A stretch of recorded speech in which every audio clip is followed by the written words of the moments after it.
Welcome everyone. Just wanted to go over 2 trade breakdowns for you today where I've taken within the past two or 3 days. Really going to go into detail in terms of the exo chart side of things as well in particular. So let's get into it. And the first thing to begin with is always having a level of interest. So for me, the level of interest, and I'll go through why it was a level of interest for me, was this key high on the chart here. So if we just remove this high, you can see this key high on the chart here. Potentially anticipating a swing failure pattern. Now, you're probably thinking, why this high? Why not another high or any other sorts in that sense? The reason for this high was because this is the weekend. So you obviously got your weekend high, okay? And this is really weekend price action going on between this point here and afterwards, okay? So the idea was to take out all the stops put in on the weekend, okay? So if we just put this on here, take out the stops to then potentially see a move all the way back down. Now, let's talk about that. So because we have obviously had a level of interest, let's move over to exo charts now really quickly. Okay, so moving over to exo charts now, that level of interest obviously was then peaked. Where is this? All the way up here. Okay, so this is when that level of interest was tapped up here. Okay, just to grab that level really quickly from TradingView, that is 26,857. Okay, just heading over to this 26,857.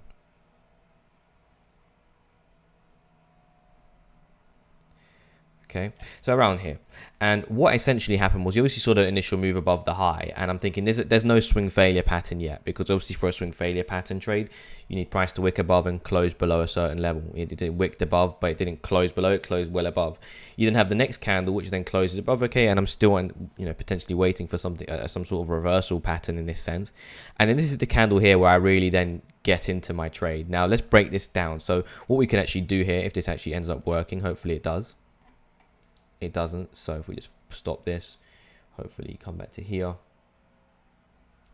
give this a second, and we're going to try this again. Just go a bit further back. Okay, so let's just slow this down a little bit here, because this is really important. So we'll put it on 280 speed, hit the play button. Okay, and we're going to be seeing even slower than this actually, the actual speed of price coming into our level of interest. What are we seeing? It still doesn't close above that high. So remember, we still got that level of interest there, slightly above here. Price doesn't close above. Okay, continues up, and I'm still at this point in time thinking, okay, this can just continue to blast straight through and vertical in that sense. No short positions anticipated yet. Okay, so I hit the play button again.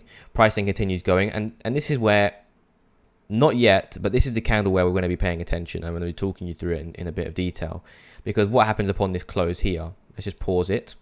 At this point in time, what have we got going on? Well, we've wicked above these 2 candles high, taken that liquidity. Remember, we've just beyond that key level of interest, so it's not a swing failure pattern trade yet. And obviously what we've seen is the value area of this candle, where the highlighted section is all the way up here, whereas the close is potentially going to be all the way down here. Not only that, but you can see there's actually a few long positions coming in at the high here, that 1.1 million in particular coming in towards there. The POC being trapped fairly far above the close of the candle. Again, this candle hasn't closed yet, so I'm anticipating all of this data kind of closing in this sense. The other thing to note is, again, you've seen a spike in volume. The typical thing I always say to you is look at this candle here, compare it to the last 20 candles on average. How does it compare? There's a clear spike in volume. There's actually large positive delta here within this candle, extended delta, which will be covered at a later date. What does this mean now? So if we see an extended delta, but the candle's closed red. So this is just a legacy delta divergence, essentially, where the candle's red and you're comparing it against the overall candle delta, which is positive. Therefore, you've got a delta divergence going on there, okay?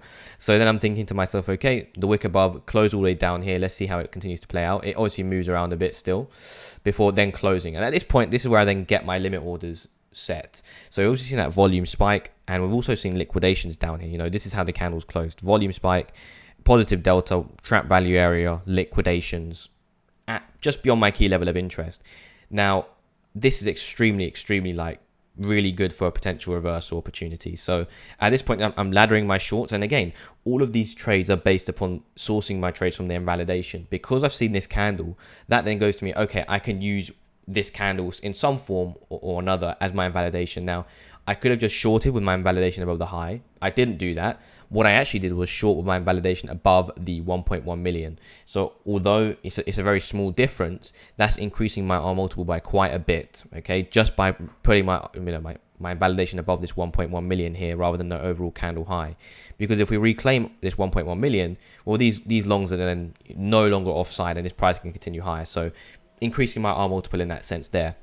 what price then did after this, okay, let's talk about where I took profits and everything. Again, I put this on Twitter at the time.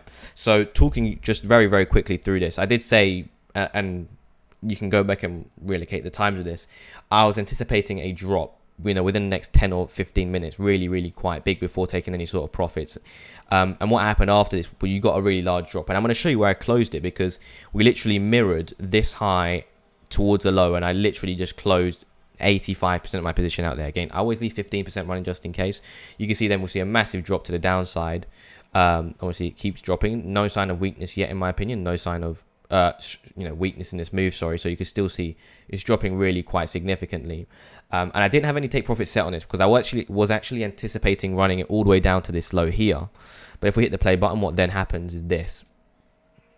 Play. And as soon as I see this, that's when I start scaling my orders off. I instantly, at that moment in time, I'm starting to come off this move. Okay, bear in mind, I've just got in all the way up here with my invalidation just above that little 1.1 million there. We've seen a massive move to the downside, and now look what we're seeing. Spike in volume, liquidations, extended negative delta, trap value area. Again, we're anticipating the close to be up here, but if it does so, we're looking at a decent reversal. Okay, so we hit the play button. Obviously, it pulls back a little bit, but that is the reversal point. And I closed 85%. As soon as I saw that candle form, I'm limiting out 85%, using chase functions, etc. Of that trade. So this is really the first trade. I actually then closed out the remaining 15% as it started to continue to see higher prices. So we just fast forward it. I think it was upon this end moving towards the upside, I got closed out the remaining 15%. So I didn't actually maximize completely the R from that I could have. But just so you can get a bit of a feature there as to how that first trade went about, how I managed it, how I actually, I was actually anticipating for these lows, but I reacted based upon a trap value area set up there. And again, all these concepts that I'm just briefly kind of going over in a bit of detail here, I'll be covering in much, much more detail at a later date. And there's so much more advanced things to be going over, but hopefully you've understood this first trade breakdown. Let's move on to the next one now. Moving on to the next trade breakdown here. This is one that is based upon this high on the chart here. This is the high I took the trade off of. Again, I'm posting these, majority of them all on Twitter in real time. So if you want to head over there and check it out, be my guest. But it was actually based upon a high hit rate level being hit. And also the order flow at this high was insanely good for me. And I discussed this on Twitter in a bit of detail, but I'll go into a bit more here. So obviously we had a high hit rate level towards the downside. Now this is a level which I've gathered statistics on, and it's given me a massive edge, especially recently in terms of gathering where I feel price can go within the short term to medium time frame buys, especially on a daily basis. So talking about the order flow here, let's move over to EXO charts again. Okay, and this time we're going to be going over to the 15-minute time frame, just to go all the way back over to here. And there's a few other things. So obviously we had the order flow coming in here, but why is that? Obviously I say to you, we need to have a key level of interest. First of all, there was the potential of price coming down to that high hit rate level, which got hit perfectly. And that's the aim of these high hit rate levels, which eventually at some point in time I will give out. Is not for it to be hit as like an SR level. It's just to know directionally thinking where price is likely to head. I don't anticipate price to hit this level and just instantly reverse, okay? But yeah, just to bear that in mind. I'm just envision price to come towards and visit that reaction point essentially, to at least see directional movement towards where those high hit rate levels are. Okay, so the level of interest in this case was actually a naked session point of control. So I can just take a dynamic profile tool for you here, but you essentially had a high volume node coming in towards, I believe it was like 26,940.